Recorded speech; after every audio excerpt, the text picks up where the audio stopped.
let's get into the news. So the first bit of news here comes away of EA, their official blog. They basically talk about EA Play, which is their event they've been doing for the last 2 years at E3, maybe 1 year. I think it's 2 years though.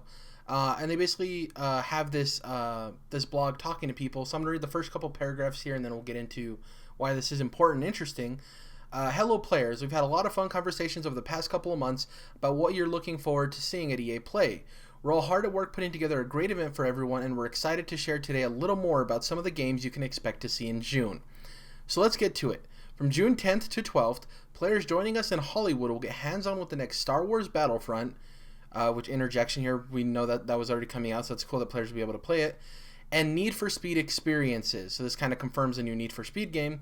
You'll also get your first chance to play many of our upcoming EA Sports titles, such as Madden NFL 18, FIFA 18, NBA Live 18. This isn't all, by the way, and we'll have more to share in the coming months. This is cool because it confirms a brand new Need for Speed game. Jordan, we've kind of speculated that the pacing of the Need for Speed games, there's probably going to be one this year, and that's kind of true. 2-year cycle. Yeah. 2017, last one was the full-on reboot in 2015. And I'm sure it should just be Ghost, because I don't think Criterion's making these games anymore. They're supposed to be doing that fucking, off-road, all-sports, GoPro type shit game that they were talking about a long time ago. So it should be Ghost game. Yeah, Love them Ghost boys. Dom, quick question for you. They still haven't referred to it as Star Wars Battlefront 2. Do you think it's going to be called Star Wars Battlefront 2, or do you think it's going to be called Battlefront something else, or do you think they're going to ditch the Battlefront part? Like, what do you think the name's going to be of the game? Do you think it's going to be 2, they're just being coy? I didn't really think about it. I just assumed it would be 2, but they'll definitely. So for me, I'm actually thinking they're. You think so? Yeah, for me, I think they're going to do a subtitle because. Okay. Yeah, I think they might. It was okay that they had the original Battlefront and the original Battlefront 2, and then, Battlefront 3 got canceled, and so they rebooted it with Battlefront. But it would be weird if you had 2 Battlefronts and 2 Battlefront 2s. 2 Battlefront 2s, yeah. Yeah, Agreed. So I think they'll steer from that. We might have 2 Battlefield 2s. EA isn't, because they called their last game Battlefield 1, so you never know. Who the hell knows? Good luck to both Microsoft and DICE with the naming of the next Battlefield and Xbox. Right. The second piece of news here, there wasn't too much that EA story except for us kind of getting a confirmed that there's going to be a Need for Speed game. The second news story here, we were talking about this last week. Where was our release date for the Episode 3 of Walking Dead New Frontier? We finally have a release date, March 28th. Episode 3 is coming out. I'm really excited for it. They have a teaser trailer. It's been too long. There's a teaser trailer up. I didn't watch any of it because I don't need a trailer. Most of us don't. We just want the episode to be out already. I've pretty much abandoned trailers altogether. I know we've been talking about that recently. I talked a lot about Media Blackout. People were talking about Baby Driver, I think, the new Edgar Wright film. And they were like, oh, the trailer, Edgar Wright's so great. And I was like, Edgar Wright is great, and I'm sure the trailer was awesome. I will see the movie, and I'm just not even going to worry about it, It's, when Mass Effect is kind of kicking me in the teeth here with this one. But for the most part, when somebody's track record, a director or a game studio or whatever, all right, I'm gonna get the next Yacht Club video game because they're fucking badasses at what they do, Yeah, exactly. It's really interesting. I do think that this was, with the original 2 episodes coming out so close, we knew we were gonna wait a bit. I think I'm glad to finally have it, but I do think it took a little too long. I think we're all excited though, right, for episode 3? It's Yeah, but to your point, Jared, why not have one episode? I get that they were part 1, part 2. I don't really feel like they were that closely connected. Maybe you'll see more when it's all 5 episodes that they were closely connected, but I feel like one in December, one into January, early February, and then this one at the end of March, it would have been way better pacing. I agree with you on that, yeah. Another thing, this isn't in the news story, it's just some weird information that's out there that's kind of a leak, but not really. Take it with a grain of salt. This isn't confirmed by any means. But there is leaks or rumors out there stating that Guardians of the Galaxy Episode 1 is going to be out April 18th, which would be 3 weeks before Guardians of the Galaxy 3 comes out, or 2, sorry, jumping the gun there. Volume 2 comes out. So if that's the release date for it, that kind of plays into what we were talking about, where we're like, well, it makes sense for it to come out close to the movie, right, for marketing and such. So I'm excited for that too. But Walking Dead season 3, A New Frontier episode 3, I think we're all excited for it. Love the name too. It's going to be called Above the Law, which is sweet. So I like that a lot, and we're going to see what happens with the events at the end of episode 2. So we'll see how that goes. Speaking of Walking Dead, actually, the next story here is Xbox Live Games with Gold have been revealed for the month of April 2017 over at Major Nelson's blog. This is probably one of the best months for Games with Gold in a while. So first up, April 1st through the 30th on Xbox One, you can get Rise, Son of Rome. It was it didn't come out to a lot of critical success when it came out. It was a launch title for the Xbox One. It's a cool Spartan game. It's a really interesting take on it. It's a third-person action game. A lot of people who play this game did like it, and I have a lot of friends personally that have said they wouldn't really consider buying it, but the moment it came out with Games with Gold, they're immediately downloading and playing it, because it's just one of those games, like, people may not want to spend their money on it, but if they have an opportunity to play it, they'll play the hell out of it.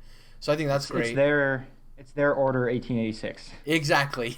This would be I was gonna say on the opposite side, if it was a PlayStation game, this would be one of those perfect games for me to pick up if it had they had just decided to do a PS4 Pro patch, because it's a technical powerhouse for its time, I should say. Yeah, it was a very pretty game. Lackluster as far as narrative and stuff, but very pretty. The second Xbox One game, April 16th through May 15th. If you haven't played this game yet, Walking Dead Season 2, which is huge. It's weird, because maybe some people might not own the first season, but I still think it's a decent jumping off point. I love Season 1 Walking Dead, but I think you can jump into Season 2. You'll be missing some context, but I do think it's great, because the weird thing with Telltale games is, though, like, we talk about how good they are and they do have a huge audience, I have a lot of friends who are quote-unquote more general gamers, and they wouldn't even touch these Telltale games. So being able to have this be free to people is great, because a lot of people, I think, see it and they're like, well, that doesn't look like a video game I want to play, or it doesn't look like a video game, period. And if you're able to just get your hands on it and play it, you'll understand why it's so special. So I think that's huge. So far, the games that are on Xbox One, huge.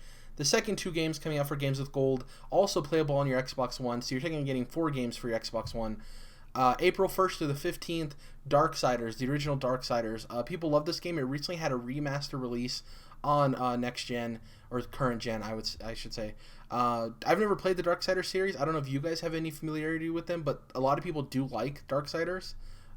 So have you guys ever played? Haven't played much. I've started the original Darksiders.